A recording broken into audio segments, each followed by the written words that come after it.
Welcome back to Switch to Linux. So we are going to continue on our discussion of First Things First, and we are beginning Section 3, which is about interdependence. So synergy and interdependence is what Section 3 is about, and we are beginning here on, I think this is the 11th video in this series, which is talking about interdependent reality.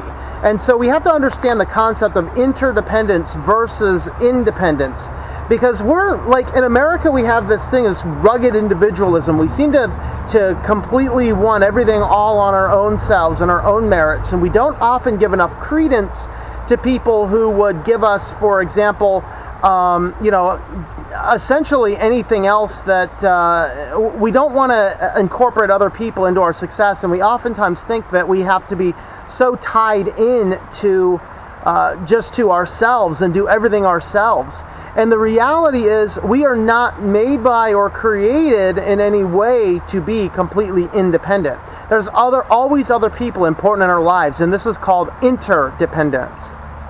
Even if you go back to the roots of creation itself, when in God, if you look at what the text actually says, it was, we created man in our own image.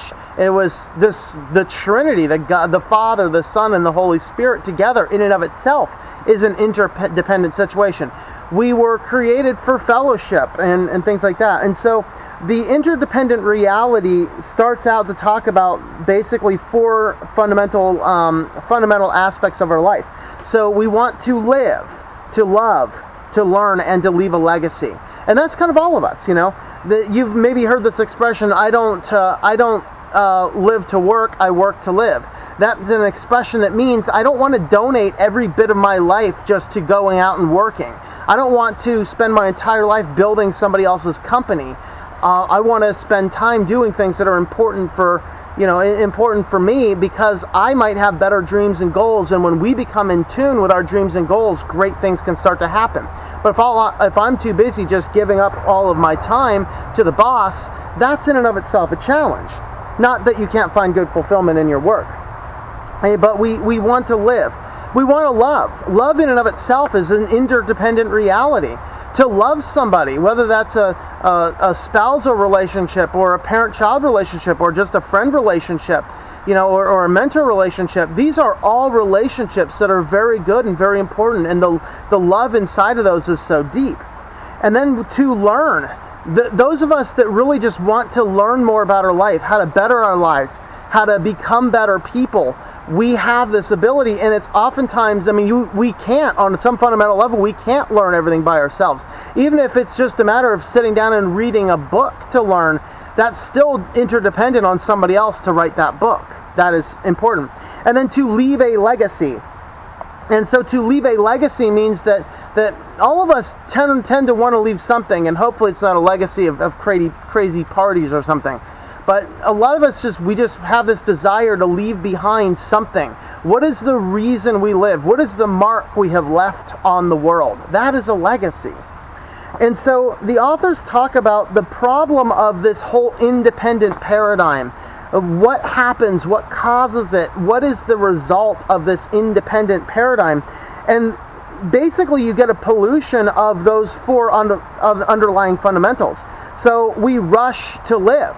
So we're always rushing from here and rushing from there because everything is all on ourselves. We don't rely on other people, and so we're constantly rushing here and there. We rush to love. So the authors here say that we have these hit-and-run relationships. They say, often leaving broken bodies and broken lives strewn along the path.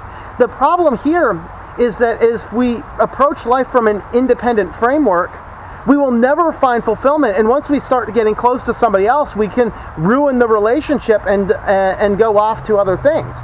And in which case we rush to find the love relationships rather than slowly building those relationships. We rush to learn. We want to go into, look at this mosquito buzzing my face. It's like, so we rush to learn. So rushing to learn means that we got to sit down and we're looking for the quick fix, the quick solution. I've talked about it many other times before where, in taking some difficult classes like my chemistry classes in college, It's like I was always looking for the quick fix. There is no quick fix. The appropriate way to handle it is to sit down and just study. That's it. That's what it takes. And then, of course, we rush to leave a token legacy, not even really leaving a real legacy. We're just leaving some type of legacy, and that in of itself, it's just like, it's nothing that's super lasting. All right. Contrast that with the interdependent paradigm, where we really are living with an understanding that we are dependent on other people. We're dependent on other people for our heart, our feelings, and things like this, but this produces a vulnerability. But such vulnerability increases in us and gives us that framework by which we can really understand life.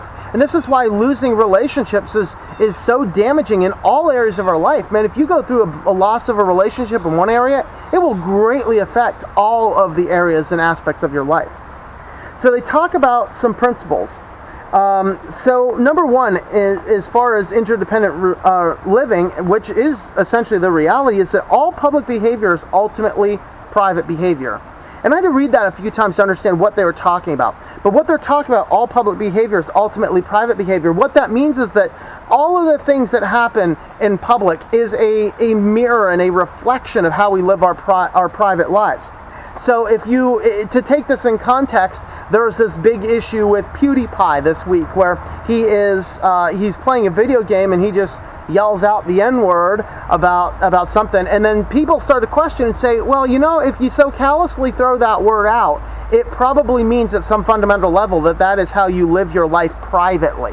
That's exactly what that means, is that the public behavior is ultimately your private behavior. How you behave in public, although oftentimes we put more of a filter on ourselves in public, we also generally tend to act as we do in private. And the more worn down we are, the more tired we are, the more things are not going well, the more chaos is breaking out in our lives, oftentimes, more often of a reflection of our public life is more often a reflection of our private life. So number two is that life is one indivisible whole. So life is one indivisible whole. Now, this is another conceptually American thing where we subdivide our life. This is our work, this is our free time, this is our playtime, this is our family time. And when we treat life in that respect, breaking it apart like that, we tend to come into a situation where we fail to recognize the importance of life as one whole, which includes all of the relationships. And this is why if a relationship goes bad in one area, it will greatly impact your life in all other areas. That is an important thing to keep in mind. Number three is that trust grows out of trustworthiness. So what this means, trust grows out of trustworthiness. What this means is that people will start to trust us more as we show ourselves to be more trustworthy. When you can show up for appointments, when you can get the project due on time, when you can meet with people, when you say you're going to meet with people, that is what builds trust, not only for ourselves. And if you've ever encountered somebody who's just a down and outer, man, they beat themselves up. And a lot of it is they beat themselves up because they fall into this, I can never keep appointments, I can never remember names, I can never blah, blah, blah. Stop with that approach. Just stop with that approach and look into what you can do. And this is why it's so important to keep your word and so important to maintain all that, so that you can keep that framework in mind. All right. So interdependence redefines importance. And so with that, what this means is that it is important to spend time supervising and controlling others. Is it more important, so these are kind of questions, is it more important to spend time supervising or controlling others, or to release the tremendous creative power? So basically what they're asking is, when you get into this modern day of independence, interdependence, and making those choices in the moment, what is urgent, what is not urgent, we have to look at what is the importance. Okay, so another example, is it more important to schedule your time effectively to solve problems created by conflicting expectations, or to take time to work with others and clarify expectations up front? Okay, it's certainly always better to clarify expectations up front. Is it more important to spend time trying to solve problems created by lack of communication, or to build the relationships that make effective communication possible? So those are all things that you do. As you develop better interdependent relationships, then you can clarify the expectations more in advance and understand what we want to do. And basically we have to look at people not as units of production, which is what a lot of companies treat us as today, but instead as people with other fundamental goals, and figuring out where your guys' goals align will help everybody achieve. And that's one of those acronyms you hear for team. Together, everyone achieves more, which is a little hokey, but in reality, there's some truth to it. Of course, true interdependence is transformational. A good mentoring role cannot happen outside the realm of true interdependence. And this is one of the challenges. I've spent so long in Big Brothers Big Sisters. I've done a lot of work in that program, and one of the fundamental tenets they say is, you're there to help the kid. It's got to be you being the strong one and all this. And in reality, that's true. You're an adult. You're talking about a kid. You can't get so emotionally invested on the one hand, but on the other hand, if you do not get emotionally invested, you cannot make a lasting impact. And there is a point in the Mel Gibson movie, A Man Without a Face, where he's teaching this young student, and the kid says to him, just answer the question about trust. As a matter of trust, is just answer the question, I'll believe you. He says, no, I didn't spend all summer so you could cheat on this one question. And of course he's being questioned by the authorities about this relationship with this 12-year-old boy, and he says, and he approaches it from a teacher's aspect. He says, I cannot teach you something without giving away trust. Okay? I can't teach you something without giving away trust. Now the bug is bothering you guys. Get out of there. All right. And that is the fundamental understanding. I was a very effective mentor in Big Brothers Big Sisters, keeping kids into the program way longer than most other people, because I made the emotional investment in the fact that I was getting close to the kids. And so I'm still good friends with all those kids I worked with today, because I was vulnerable. I was in an interdependent relationship. I didn't just look at this as going, I'm just going to go pick up this kid to throw a football around for an hour. It's making the deeper connections, because without those deeper connections, you cannot have that lasting impact. The deeper connections allow the deeper things to come out in their life, and that is what we are there for, is to help them in their life. And that is one of those fundamental things. All right. So we remember those four endowments. We talk about the four endowments with interdependence themselves. Self-awareness empowers us to have other awareness. So we have to be aware of the other relationships in our lives and how they impact us, but also how we impact them. So when we start ignoring people, that can cause some challenges. Go away, bug. See, that bug's annoying, isn't it?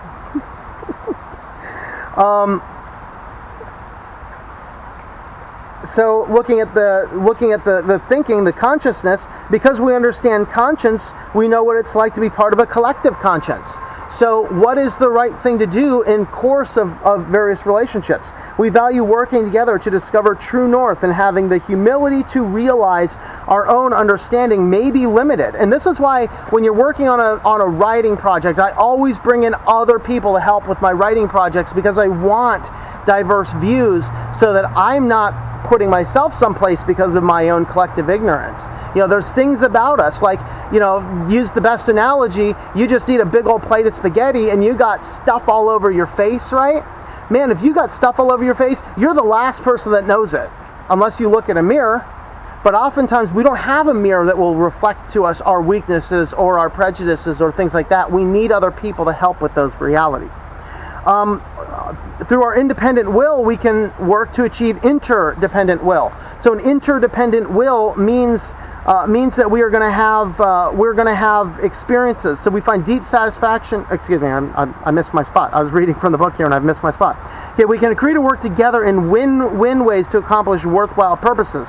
We can create structures and systems that support interdependent efforts. As truly independent individuals, we can come together to accomplish common purposes that benefit the family and group as a society as a whole. And then the last is we can contribute to our creative imagination through creative synergy. And this is why I always bring on those extra people, is because all of those extra people will help me understand a lot of those fundamental principles. that I might be very well missing something. Go away, bug. Peace. So that is kind of what interdependence means. We need to resist that urge to be this fundamentally independent guy, and instead we need to seek interdependence. So keep that in mind and look at those interdependent relationships in your life. So if you want to help support what we're doing here at Switch to Linux, check out switchtolinux.com/support. As of right now, we have a Patreon page, patreon.com/Tom M, and there's some Amazon links down below. So if you want to help support Switch to Linux, those are the two ways you can do it right now. So thanks for watching, and I hope that you enjoy switching to Linux.